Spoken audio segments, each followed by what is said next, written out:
Dear aspirants, आज हम बहुत ही बेहतरीन तरीके से इन सवालों को सीखने वाले हैं। तो आइए शुरू करते हैं। डियर एस्पिरेंट्स, इस क्वेश्चन में हमें दे रखा है रवि ने 410 रुपये में एक अनुच्छेद बेचा एवं 15% का लाभ प्राप्त किया। 20% का लाभ प्राप्त करने के लिए विक्रय मूल्य कितना होना चाहिए? तो जैसा कि हम देख पा रहे हैं 15% का लाभ कमाया तो 115% पे उसने सेल किया है 460 रुपये में।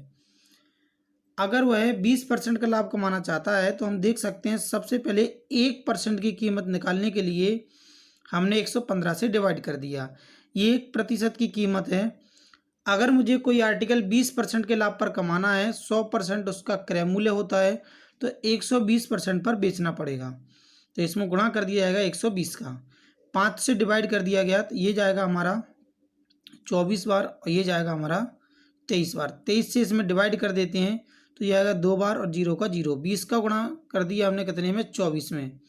तो फाइनली हमें आंसर प्राप्त हुआ 20 गुणा 24 480, जो कि ऑप्शन वी पर गिवन है।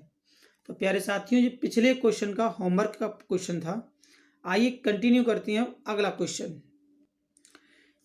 यदि किसी वस्तु का क्रय मूल्य 950 रुपये है तथा 30% लाभ 30% है तो विक्रय मूल्य ज्ञात करें, क्या होगा? तो सीपी हमारा 950 है, 30% का लाभ है, यानी इस वस्तु का 130% निकालना है हमें। 0 से 0 कैंसिल हो गया, अगेन 0 से 0। अब 13 का 95 में गुणा कर दिया गया तो हम देख पा रहे हैं आंसर क्या आएगा? 1235। क्यों आएगा समझ लेते हैं। क्योंकि हमने गुणा जब किया होगा तो लास्ट में क्या आना चाहिए? 5। 3 का 5 गुना 5 आना चाहिए, तो ये 5 आ गया। और हम देख पा रहे हैं इसके अलावा दो ऐसी ऑप्शन है जिसके अंदर 5 है, एक इसमें एक इसमें। ये क्या है? काफ़ी छोटा है। जबकि आप देख पा रहे हैं प्रॉफिट हो रहा है तो विक्रय मूल्य जो होगा इससे ज़्यादा होगा, तो ये ऑप्शन आपका कट जाता है, ये भी कट जाता है। बचते हैं आपके पास दो ऑप्शन तो इसमें लास्ट में 5 आया नहीं, इसलिए ये भी कट गया। आंसर हुआ आपका ऑप्शन नंबर ए। इस क्वेश्चन को भी आप समझ पाए होंगे। आइए बढ़ते हैं अगले प्रश्न की ओर। क्वेश्चन में दे रखा है रवि 1 रुपये में 2 टॉफी की दर से टॉफियां खरीदता है और 1 रुपये में 5 की दर से टॉफियां बेचता है, तो उसका नुकसान का प्रतिशत ज्ञात करना है, कितना होगा? तो प्यारे साथियों, सबसे पहले हम देखते हैं यहाँ पर रुपए लिख देते हैं, यहाँ पर लिख देते हैं वस्तुएं या टॉफियां। 1 रुपये में उसने 2 टॉफियां खरीदी हैं और फिर 1 रुपये में उसने 5 टॉफियां बेची हैं। तो प्यारे साथियों, जब उसके पास 2 ही टॉफियां हैं तो 5 टॉफियां कैसे बेच सकता है वो? तो इसको करने के लिए हम क्या करते हैं, सबसे पहले इस 5 का गुणा यहाँ कर दिया और इस 2 का गुणा यहाँ कर दिया। अब हमें पता चला कि उसके पास 10 टॉफियां हैं जो 5 रुपये में खरीदी गई हैं, ये सीपी है। अब 10 टॉफियां उसने बेची हैं जो कितने रुपए में बेची हैं? 2 रुपये में। ये क्या? एसपी है। तो हम देख पा रहे हैं कितने का लॉस हो गया? 3 रुपये का। कितने पर? 5 रुपये पर। और गुणा कर दिया गया 100 से, तो आंसर निकल कर आया 60% का उसको लॉस हो चुका है, जो कि ऑप्शन नंबर डी पर गिवन है। प्यारे साथियों, इस क्वेश्चन को भी आप बहुत ही बेहतरीन तरीके से समझ पाए होंगे। आइए बढ़ते हैं अब नेक्स्ट क्वेश्चन की ओर। क्वेश्चन में गिवन है सुरभि ने एक वॉशिंग मशीन को 15% के लाभ पर 9,499 रुपये में बेचा, तो वॉशिंग मशीन की लागत मूल्य ज्ञात करें। तो प्यारे साथियों, हम देखते हैं इस क्वेश्चन के अंदर हमें 15% का प्रॉफिट हो रहा है, यानी हम कह सकते हैं 115% पर आर्टिकल को बेचा गया था, यानी 9,499। और हम देखते हैं किसी भी वस्तु का क्रय मूल्य निकालने के लिए 100% का मान निकालना होता है। तो सबसे पहले अगर मैं 1% का मान निकालूंगा तो मुझे ये लिखना पड़ेगा क्या? 9,999 अपॉन में लिखना पड़ेगा 115। अब कीमत निकालना उसकी 100% है तो गुणा कर दिया गया 100 से। 115 से डिवाइड कर देते हैं। जैसे हम डिवाइड करेंगे ये चला जाएगा हमारा कितनी टाइम्स? 8260, और इसका गुणा कर दिया हमने। टोटल जो है इसका इसमें गुणा कर दिया और डिवाइड कर दिया। या आप चाहें तो छोटी छोटी संख्याओं से काट सकते हैं, केवल हमें क्या करना? गुणा भाग करना है। हाँ, फाइनली आंसर क्या आ गया हमारा? 8,260 रुपये, जो कि ऑप्शन नंबर सी पर गिवन है। आइए बढ़ते हैं अगले प्रश्न की ओर।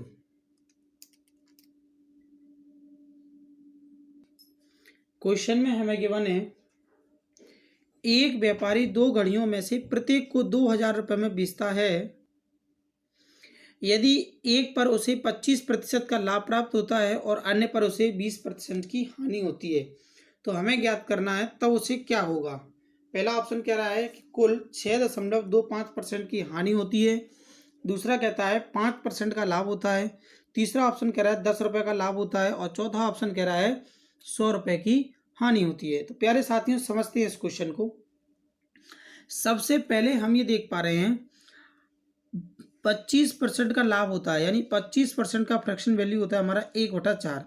अगर कोई आर्टिकल 4 रुपये में खरीदा गया है तो 5 में बेचा जाएगा।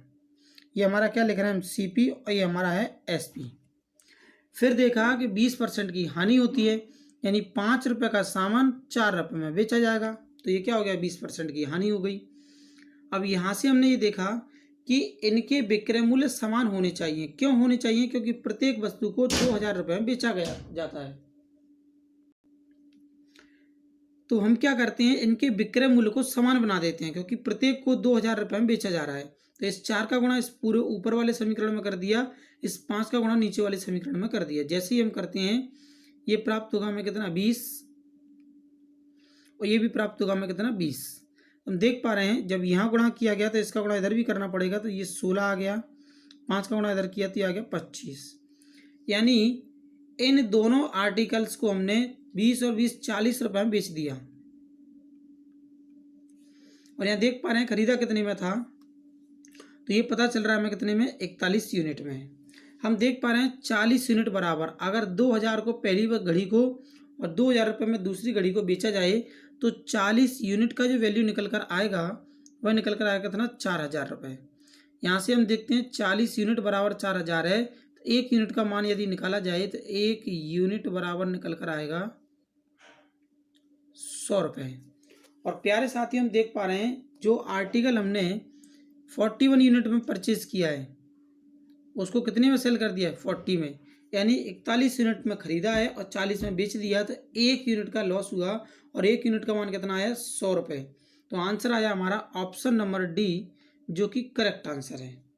आइए चलते हैं नेक्स्ट क्वेश्चन की ओर। क्वेश्चन में गिवन है यदि एक फल विक्रेता 100 किलो को बेचकर 20 किलो के विक्रय मूल्य के बराबर लाभ प्राप्त करता है तो उसका लाभ प्रतिशत ज्ञात कीजिए। जब उसने 100 केले बेचे होंगे तो हम लिख पा रहे हैं 100 आर्टिकल का SP, तो 100 परचेज भी किया होगा तो 100 आर्टिकल का CP, और प्रॉफिट कमाया है तो प्रॉफिट को हम जोड़ते हैं किसमें, क्रय मूल्य में। कितने के बराबर, 20 केले के बराबर। तो प्लस कर दिया हमने कितना, 20 SP बराबर में देख पा रहे हैं 100 CP बराबर कितना लिखा हुआ है, इस 20 को इधर भेज दिया जाएगा। यानी ओवरऑल हमारे पास क्या बचेगा, 100 CP बराबर इस 80 का जो प्रॉफिट हुआ है, लाभ हुआ है, उसको हम विक्रय मूल्य में जोड़ देते हैं। सॉरी, इधर जाएगा तो क्या हो जाएगा, माइनस हो जाएगा। तो ये बचेगा कितना, 80 SP। यहाँ से हम देखते हैं CP अपॉन SP बराबर बचेगा हमारे पास 80/100। हम देख पा रहे हैं प्रॉफिट कितने का हुआ है, 20 का, कितने पर, 80 पर। तो 20 रुपये का लाभ हुआ है, 80 रुपये पर गुणा कर दिया गया 100 से। जब इसे काट दिया गया 4 से डिवाइड करते हैं, फाइनल आंसर आएगा 25% का प्रॉफिट। इस टाइप के हम बहुत सारे क्वेश्चन प्रीवियस वीडियो में कर चुके हैं। प्यारे साथियों, इस वीडियो के बाद एक ऐसा वीडियो आएगा जिसके अंदर केवल और केवल MP प्लस के क्वेश्चन होंगे। अभी हम देख पा रहे हैं कोई क्वेश्चन हमारा पटवारी का मिलता है, कोई किसी का मिलता है, वो स्पेशल आपको MP प्लस के लिए बनाया जाएगा, जिसके अंदर नंबर ऑफ क्वेश्चंस मोस्टली ज़्यादा ही होंगे। आइए देखते हैं हम नेक्स्ट क्वेश्चन। ये हमारा पटवारी का लास्ट क्वेश्चन है। इसके बाद जो भी हम क्वेश्चन कंटिन्यू करेंगे वो MP प्लस का चलेगा। क्वेश्चन में दे रखा है एक वस्तु को उसके क्रय मूल्य से 50% अधिक अंकित किया जाता है। ये हमारा एक्चुअल में डिस्काउंट का क्वेश्चन है, इसी चैप्टर में दे रखा है, तो इसमें कर लेते हैं। देखो, CP, SP और MRP, ये 3 वस्तुएं होती हैं, 3 आर्टिकल। तो हम देखते हैं किसी आर्टिकल को यदि 100 रुपये में खरीद कर लाए हैं और उसका विक्रय मूल्य 50% अधिक अंकित किया गया है, तो हम कह सकते हैं 150 रुपये उस पर MRP डाला गया होगा। अब हम अंकित मूल्य पर डिस्काउंट देते हैं 10% का। कितने का, 10% का। इसका 10% निकालेंगे तो कितना आएगा 15। तो 15 कम कर दिया, कितने में सेल कर दिया आर्टिकल को 135 में। हम देख पा रहे हैं जो हमें प्रॉफिट हुआ है वो कितने का हुआ है 35 रुपये का। कितने पर 100 रुपये पर, और गुणा कर दिया 100 से, 100 से 100 कट गया, आंसर निकल कर आया है 35% का प्रॉफिट कमा लिया गया है इस पर। देखते हैं आज का अंतिम प्रश्न। क्वेश्चन में दे रखा है एक व्यापारी 4800 रुपये के अंकित मूल्य की एक वॉशिंग मशीन को 15% और 5% की 2 क्रमिक छूट पर खरीदता है। यदि वह 124 रुपये इसके परिवहन पर खर्च करता है और इसे 13% के लाभ पर बेचता है, तो वॉशिंग मशीन का विक्रय मूल्य ज्ञात कीजिए, क्या होगा। प्यारे साथियों, अब हमारा स्टार्ट हो चुका है MP पुलिस 19 अगस्त 2017 से फर्स्ट शिफ्ट का जो पेपर है उससे क्वेश्चन, और अब हम कंटिन्यू लगातार कम से कम 40 से 50 क्वेश्चन जो करने वाले हैं वो MP पुलिस 2017 से ही करने वाले हैं, जिसको आप देखेंगे नेक्स्ट वीडियो में। इस क्वेश्चन का आंसर भी आपको उसी वीडियो के अंदर मिलेगा। अगर आपका क्वेश्चन का आंसर आ चुका है तो आप कमेंट बॉक्स में लिखकर आंसर क्लिक करें। हमारे चैनल को सब्सक्राइब करें, लाइक करें एंड शेयर करें। मिलते हैं नेक्स्ट वीडियो में, तब तक के लिए थैंक यू, साइन आउट।